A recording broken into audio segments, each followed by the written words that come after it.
What is going on, ladies and gentlemen? This is your host, Retro Davo, coming to you. Back in the 80s, there really wasn't much in the way of video games.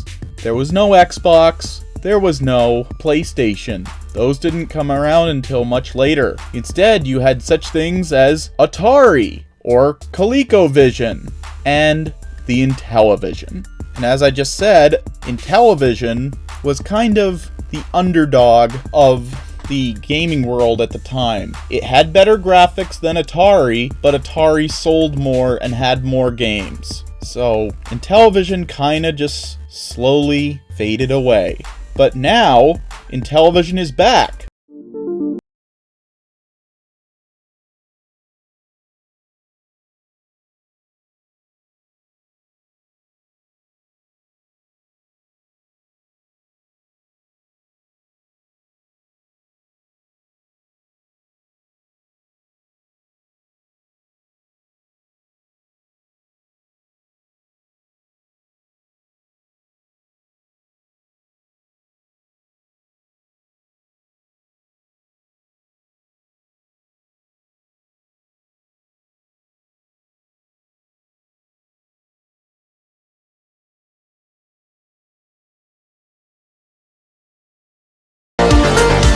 And here with me to discuss the new upcoming Intellivision Amico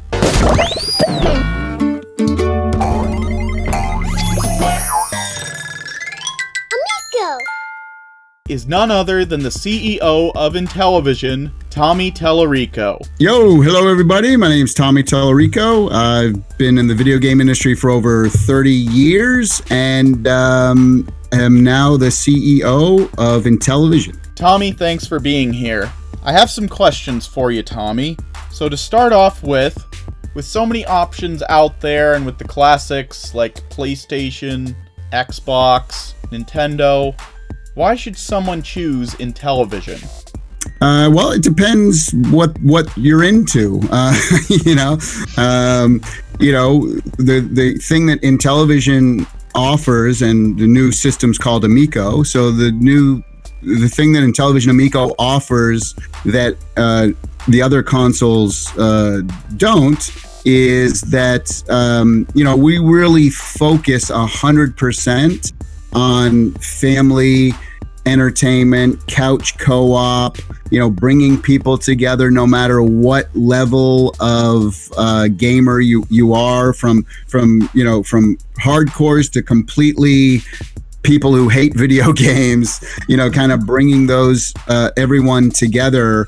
Our four pillars are simple, affordable, family, and entertainment. And so those four things spell out safe. So if you're looking for something, super unique that, that maybe you're not, a hardcore gamer, or if you remember like the Nintendo Wii, for example, 14 years ago, that was a system like my mom bought one. Nursing homes were buying them, and so kind of that kind of thing, but doing that times 100 and bringing it into, really bringing it, up to speed with, the kind of the technology that's available today. So, but focusing everything, every game has a couch co-op and versus mode. Every game has a single player mode as well too. But yeah, that's kind of the whole, I think what makes us different from the other things that are out there. Think of us more like a board game or a puzzle that you would do with family,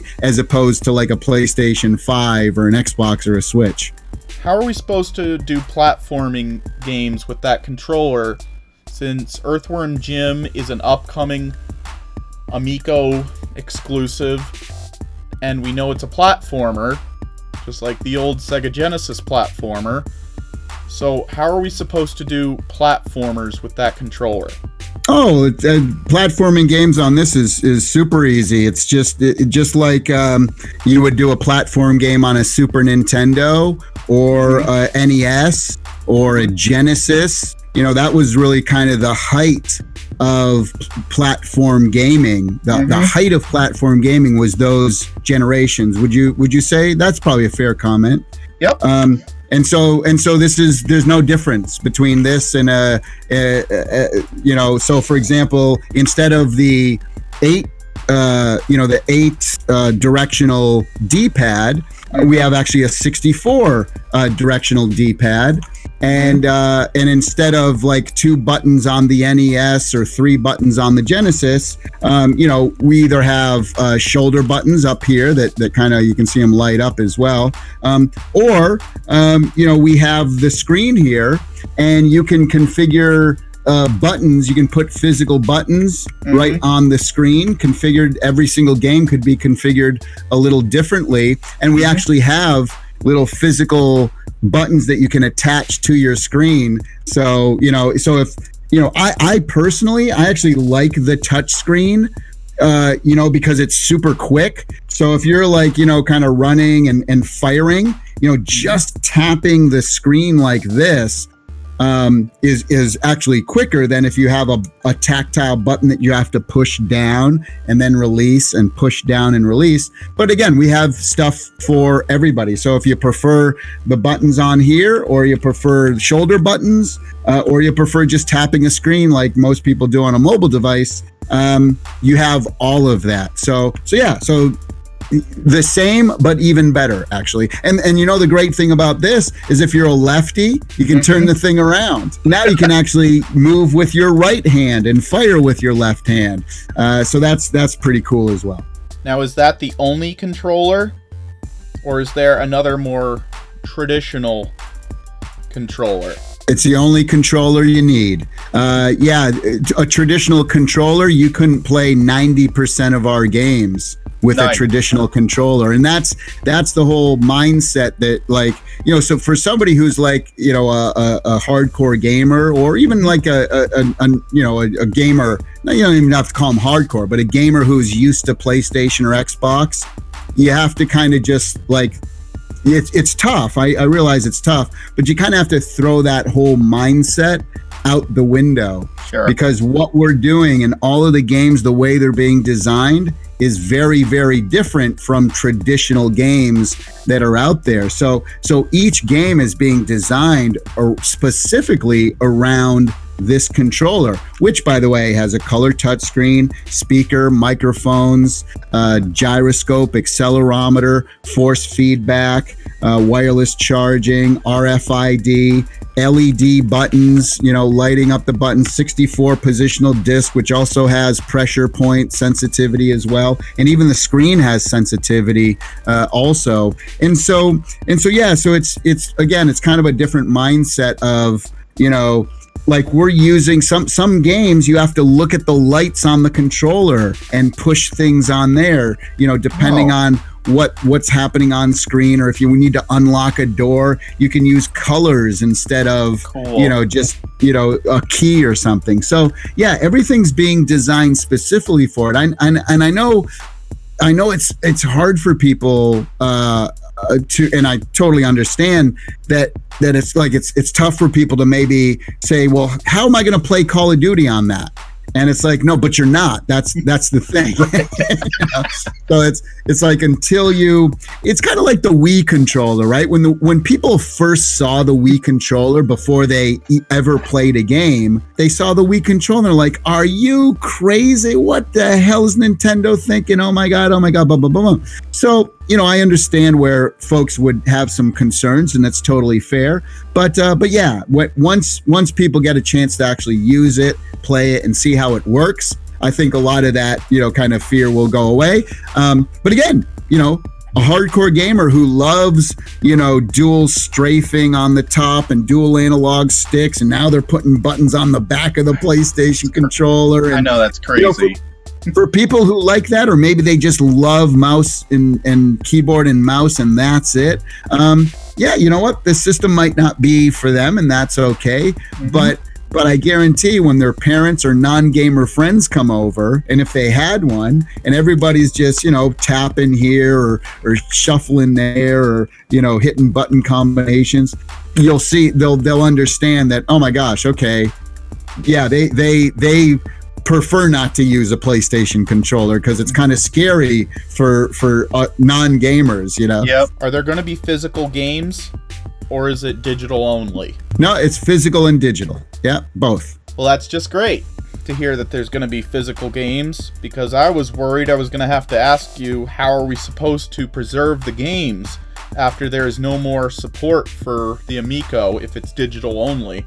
So that's great to hear. Well, in our instance, this is the great thing. See, we don't need to be connected to the internet in order to play the games. You only, in our system, you only connect to the internet to download the games, right? Now, if you want to see leaderboards, because you'll have your local leaderboards, you know, the leaderboards like within your own family, like They'll on be that on the console. controller screen? What's that? Are they on the controller screen? The leaderboards? Yeah. No, they're on the big screen. Oh, okay. But you can you know, go like this on the phone to scroll through them if you want. So you know, so if you want to see online leaderboards, then the system. But for us, it's like you use it to download the game, then you can disconnect it, and you can play that game forever. It doesn't matter if in 20 years from now, you know, like they just announced this week, didn't they, that the Wii U went offline? The eShop parts in certain countries is going down, and that's really what makes me scared about an all digital game future. Right, and so that exactly, but that you don't have to worry about that with us. So once you download a game and it's on your hard drive or your SD expansion in the back, then you have it forever. You never need the internet ever again. You know, so you can download 100 games and you have them right there. You know, play them. Yeah, it's the equivalent of, imagine if you had 50 Genesis cartridges for your Genesis, and you could plug every single Genesis cartridge into one cartridge, and then have that one cartridge on your machine, which is what a lot of like I have a LTO flashback, for example, on my Intellivision. I have a ColecoVision one as well, and it has every single game that Coleco ever made and every single game an Intellivision made, and it's just in one cart. Think of it like that. That's exactly what, you know, same as this. Yeah. With such little storage as 16 gigabytes built into the system, we're definitely going to need more storage. How can we expand the storage on the Amico? So on the back, there's here. Let me see. I have a console right here. So on the back, you'll see a little mini SD right there. So you know, you can put more memory on that, or USB as well. So yeah, that takes care of that one. So is the USB for like an external hard drive that you can plug in? You could, yeah. Okay. And you just have to format it. Yeah. Yep. I think the SD is going to be the way to go, though, for most folks. Yeah. Which leads me to my next question. What kind of games can we expect on the Amico? So we have 5 basic categories of games. I can quickly go through them. There's sports and recreation. So not only things like baseball, football, soccer, hockey, basketball, but recreational sports as well, like skiing and cornhole and horseshoes and pool and darts and, you know, also shuffleboard, all sorts of things that, you know, that folks could just play together. So that's sports and recreation. The second category I would file under retro reimagined. It's kind of a term I came up with, which basically we went out and we got like some of the greatest old school classic arcade licenses, and not only arcade but home systems as well. So things like, you know, everything from Burger Time to Moon Patrol. We got all the Atari stuff from Pong to Centipede and Asteroids and Missile Command, Tempest, Yar's Revenge, Adventure, you know, and of course all the Intellivision library games, things like Astro Smash and Frog Bog and Utopia and Night Stalker. And so we're retro reimagining those. So updating the graphics, updating the art, adding more gameplay features like couch co-op, burger time, couch co-op, bump and jump, couch co-op, a missile command up to 8 players at once, Nice. So that's pretty cool. So yeah, retro reimagine. Third category, I would say kids and edutainment. So this is all, kind of anywhere from 3 to 7 years old, that kind of age range in there. And we have, a bunch of different content for them, learning content. But again, it's all couch co-op as well, too. And again, everything has a single player. But if mom or dad or older brother or sister want to sit down and play, or a group of friends that age want to all play together, they can do that.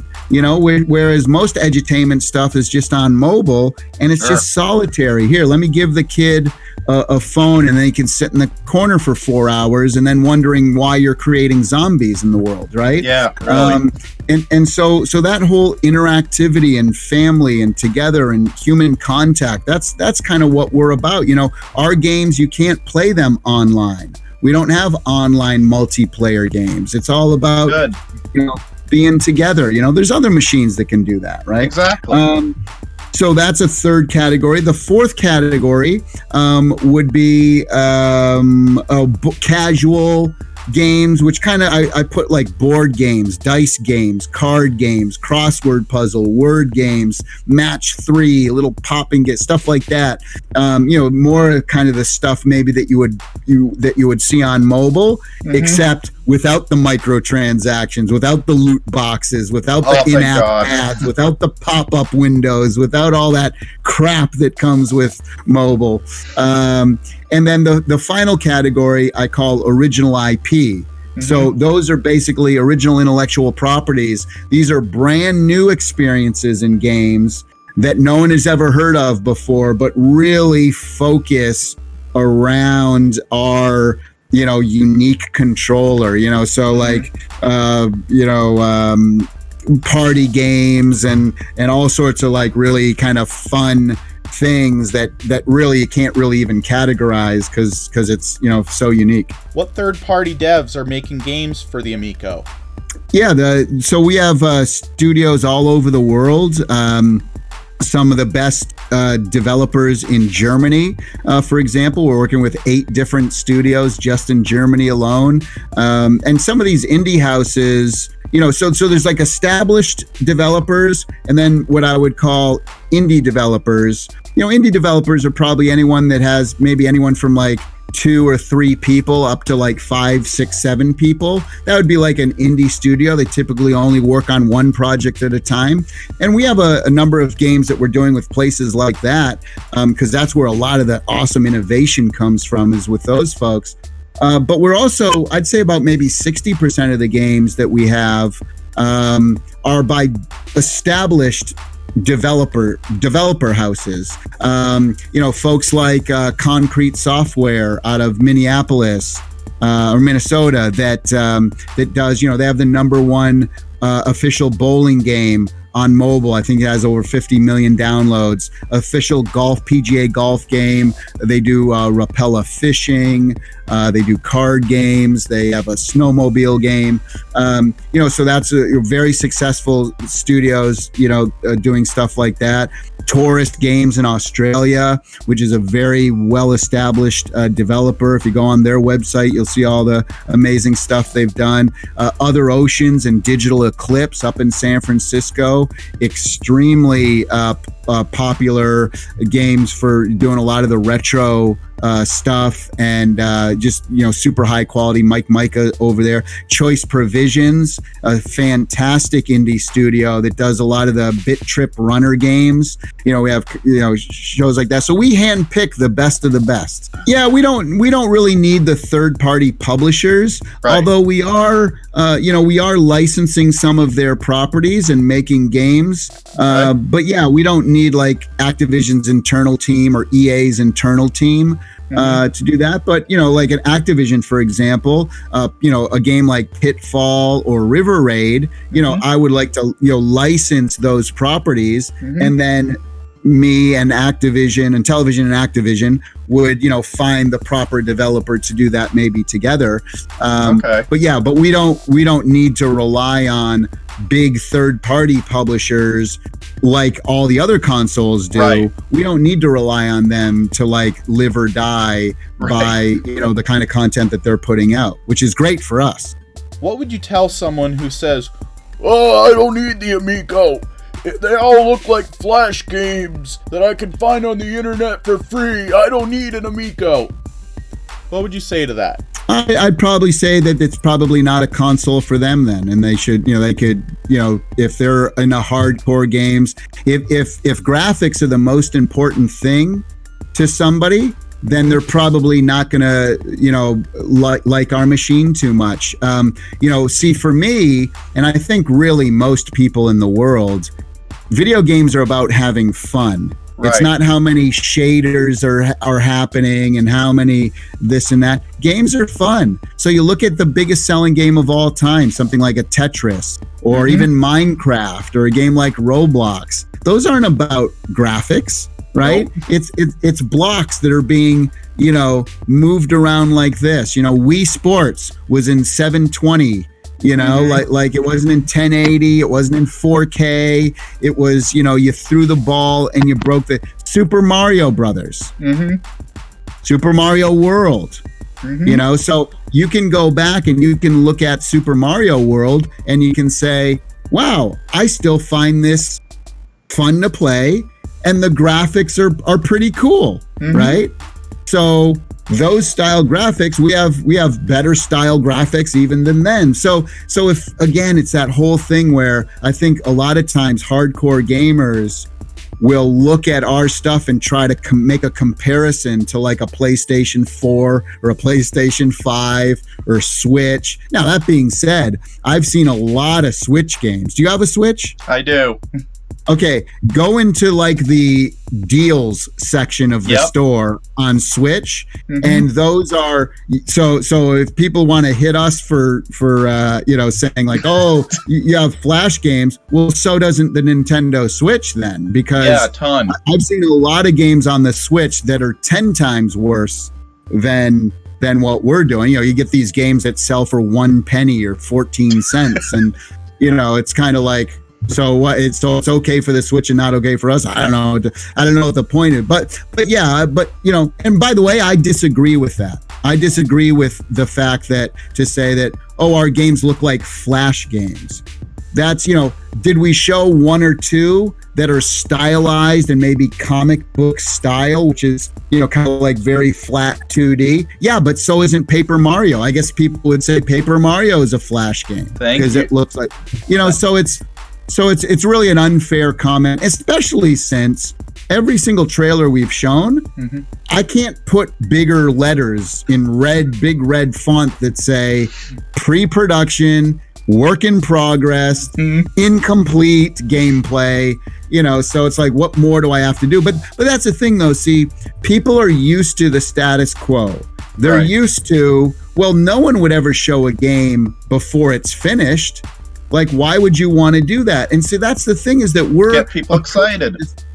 We're approaching this whole thing from a completely different realm that folks aren't used to, and that's why it's kind of like, a little jarring. And I understand and I appreciate it. So I don't think those people are like crazy or anything. No, they've been locked in their own worlds of what they know for many years, and again, that's totally fine. By the way, I love that world too. I love PlayStation, I love the Xbox, I love the Switch. There's a lot of things, there are certain things that I don't like about each of those platforms as well, but I certainly love them more than I don't, right? Or else I wouldn't have them. But yeah, so it's just a whole different mindset. And when folks start saying like, oh, your graphics aren't as good as, well, again, you just made them. That's a disconnect right there, because we're not supposed to be as good as anything, right? Because it's fun factor. That's the most important thing in a video game. And until somebody tells me that graphics are more important than gameplay, well, sorry, that's just not the case. period, end of story. So why even bring it up? Well, I love what you guys are doing with the Amico and putting the gameplay before the graphics, because I've been making that argument with tons of my friends on my YouTube channel for ages, and they're like, "Oh, you're crazy! Blah, it's always been about graphics." I'm like, I mean, again, if you had like a grandmother and she loved bowling, and she had two choices to make, and you put a PlayStation 4 controller in her hand and gave her a photorealistic looking bowling game, which had all these different things and all these different motions, and you had to hit the meter up and the boom, bada boom, bada boom, and it looked all photorealistic. Or the Wii sports game, Wii bowling with a controller, and she could just throw the ball. Which one do you think she's going to like and enjoy more? Wii bowling, because you just throw the ball. But the graphics are more simple and delicate and easy on the eyes as well too, right? A lot of these 3D open world games, again, maybe a hardcore gamer doesn't consider that everybody in the world doesn't like that. In fact, they dislike that a lot, So a lot of gamers who used to love, who grew up loving even like the NES, Super Nintendo, Genesis, N64, they kind of got lost after like the PlayStation 1, and like it got too complex or complicated and too involved, and you had to learn a bunch of things and this and that. And that's why there's 200 million hardcore gamers in the world, but 3 billion people that play mobile games every day. That means that less than 7% of all the people who play video games in the world, less than 7% of them are playing on home consoles and PCs. That's right. Like that should tell people something, right? Right. What it tells people is people love simple, affordable games. Right. But the problem is with this is that microtransactions and all the loot boxes and app ads, and it's very solitary. So all the hyper casual games and edutainment games, you can only play by yourself. That's right. This is awful. So, and all we're saying is, you know what? Let's take that. Let's take all these hyper casual, the 3 billion people, and let's get them in a room playing together. Right. That's our whole thing. And if that's a bad thing, why, certain people or certain channels or certain things like want to try to destroy us and think, oh, this is so awful. Like you have to ask yourself, like, what's wrong with you? Like what, so you're tracking a video game system you've played before. Like just that line alone is completely irrational. And there's no reason to even engage with somebody like that at that point, So Tommy, tell me, why did you want to bring Intellivision back? Because it was the machine that I had growing up, and I think that it's really family friendly. When I think about Intellivision, some of those games couldn't even be played with more than you had to have at least another person to play it. So yeah, you look on the original Intellivision box, and it shows a family playing together. So I think it's the perfect thing, and I'm the most passionate about it as well. What makes the Amico different? All of the things we just talked about. Seriously, right? I mean, the controller, the fact that every single game is couch co-op. Something we haven't talked about is that every single game is family friendly, so there's no violence, no drugs usage or sexual content or bad language. So it really is family friendly. All the games are $9.99 or less on a digital download. The fact that it comes with 2 controllers, it's the first video game system in 30 years that new video game platform that has come with 2 controllers.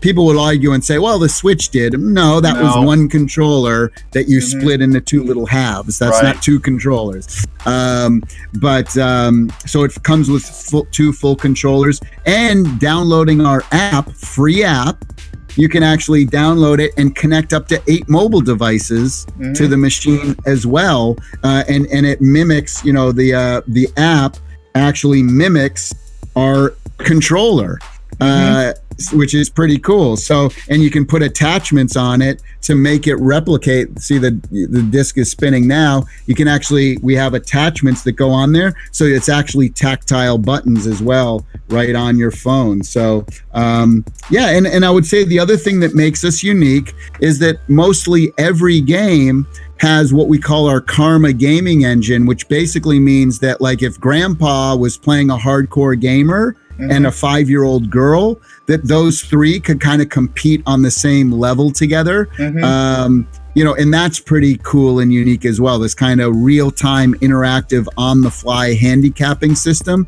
But we do it in very different ways. It's not just like Mario Kart with the rubber band AI. It's like, oh, if you're in last place, you start going faster. Right. It's like, giving the person in last place, maybe giving them a hint about where the next power up is going to come out before anyone else gets there, or things like that. So yeah. What does the CPU and dedicated memory in the controller do for games? Because that's a very interesting fact, to have dedicated memory and a CPU in the controllers. What do they do for games? So you're able to, because it has a screen, when you start a game, it needs to download certain things onto its own processor, and it has its own memory so that it can control, so they can save all of those things in the controller. Why did you want to put motion controls into the controller? Because it's something that's really super simple. Not all of our games have motion controls. Actually, a small percentage does. But, like I said, things like cornhole and bowling and stuff, I just think it's like the most easiest thing out there, for like a non-gamer to get in and have fun right away, right out of the box. Now, I see you advertising a lot of, you can use your phone as extra controllers, but what I really want to know is, will you be able to buy and hook up more controllers, more than just 2, or are you going to be restricted to phones? No, you can buy 8 controllers if you wanted to. Yeah, okay. We'll be selling those as singles or as 2-packs. And finally, why is there an RFID in the controller? So basically what that does is I can take my controller, which has RFID, I go over your house, and I tap it on your system, or I put it in your cradle to your system, and now it connects it automatically via Bluetooth. But now we're able to play all my games that I own. We're able to play them on your system. So I could come over. Yeah, I could say, hey, dude, have you played the new Moon Patrol yet? No, I don't have that one. Oh, let's check it out. Boom, boom, boom, boom, boom. Boom, it goes on your machine, and we play Moon Patrol together. Now, when I leave, when my controller gets disconnected, then you won't be able to play Moon Patrol anymore. But the idea is that we've shared, it's almost like getting a free demo for you, right? But you played this experience, and you know what? If you liked it, when I leave, what are you going to do? You're going to buy it, right? So it's just a really kind of cool way to, we encourage people to share. Word of mouth is going to be everything for us. Yep. Well, I really appreciate you talking to me, Tommy.